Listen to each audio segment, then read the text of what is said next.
I'm talking about HubSpot, a free CRM you can use in your business. And in this video, I'm going to walk you through that.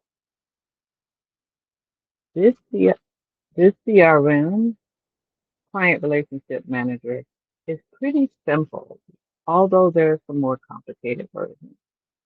HubSpot's main feature is that while it has a lot, you can work with just a minimal feature with contacts, companies, deals, inbox tasks.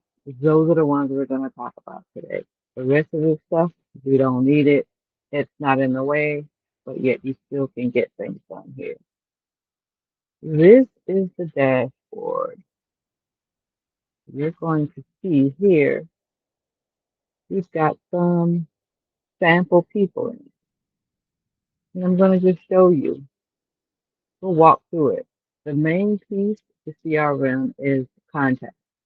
That's here. These are the contacts. HubSpot provides you some samples so you can see what it looks like. Here's a preview of one of them.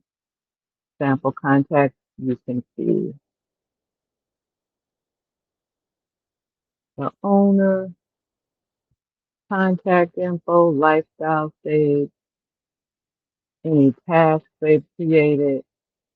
And this is really what you're going to use your client relationship manager for.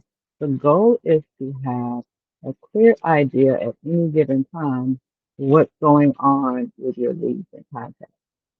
Say you met Suzy Q at a networking event. You showed some interest in seeing your live training you had. So you took her information and told her you would follow up with sending her an invite to the training. So you've got her information here. You add her to your HubSpot. And one of the cool things about HubSpot is it has an app that you can add to your phone. So any contact you add to that app, you can actually just take a picture of if here's a business card or a QR code or whatever, you could take a picture of it and it would automatically upload it into your HubSpot dashboard and she'll be added. This is the file for this contact. Every contact has their name, their title, their email contact information. If you have a phone number, you'll add that. But the main things to follow up with is adding notes, which I teach over in our membership that whenever we're making contact, networking, make notes of what you learned about the person, information that will be relevant to the person and what their needs are so that you can possibly follow up with resources. At any point, the goal is to be able to follow up with these people. Their contacts before they become leads, their leads before they become clients. So you want to be able to add them here and start to figure out a plan for following up with them. And that's pretty much here. You have notes, you have email, call, you aren't really using that, task. This is going to be the place where you get things done. You met this person, you want to try to follow up with new contacts within 24 to 48 hours. So you can have some activity dates that when you want to follow up with this task, list the task to, send her some resources. You're going to create the task here,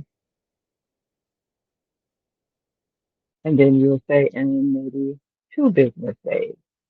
And then you're not going to need to repeat this. You'll just be sending it one time and you'll say, she wants to attend the live training. So you send her a link and you can write that in your notes and anything else that you need to add, you'll create that. And if you want a reminder, because the weekends can be super busy, you can create 30 minutes before, an hour before, day before, and then create your task. And that's a simple way rather than collecting all these people. Now, we can do the same thing on a spreadsheet, but when we're past that and we're starting to get lots of contacts, it's going to get much simpler to actually load your leads into an actual software made for it. even if it's a simpler software. You don't want to be overwhelmed. This is a simple software. We're only going to work in these areas, the notes, the emails, the tasks. And if she happens to, you give her your scheduler and you book a meeting, then you're going to create a meeting. Maybe she asks you for one. You send her your Google scheduler or whatever scheduler you have, and she's going to book a call. When she books that call, you'll be able to log the meeting. Had a meeting with CDQ, meeting outcome was scheduled, completed, whatever, no show. You want to track all of these details because they're all relevant for your lead. It tells you at any given time that the status of your lead. See how simple that was.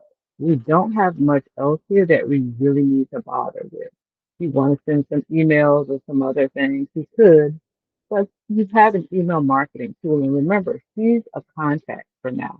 Until she agrees, like once she signs up for the live training, then she becomes a lead that you can't, because she's allowed you to add her to her list by signing up for your training, your freebie, whatever. You don't want to just add people to our list. I've had that happen to me about people. I just meet someone somewhere and all of a sudden I'm on their email list. So that's not cool. If the person's asking you for an item, they're actually booking a call, and in your scheduler you say by giving me this information you agree to be added to my list, and they check it, then they're agreeing to be added to your list. But just because they have a business card and you collect it doesn't mean they're agreeing to be added to your email list. So don't do that. But this is the first path to that. You're adding your leads here. And you can also just use your email marketing tool. You may not be using one, but if you're using your email marketing tool, you can either export the leads that are on your list and add them here and track them individually if you'd like. Especially at the beginning, it's a lot easier to do that. So you know at any given time, in particular if you're a coach and you're dealing with people for one-on-one. The group not not so much necessary as much as it is for a one-on-one coach. So I hope this was helpful, simple, free CRM for you to use in your business. If you'd like to see more videos like this, subscribe and join us for office hours next week. See you in the next video.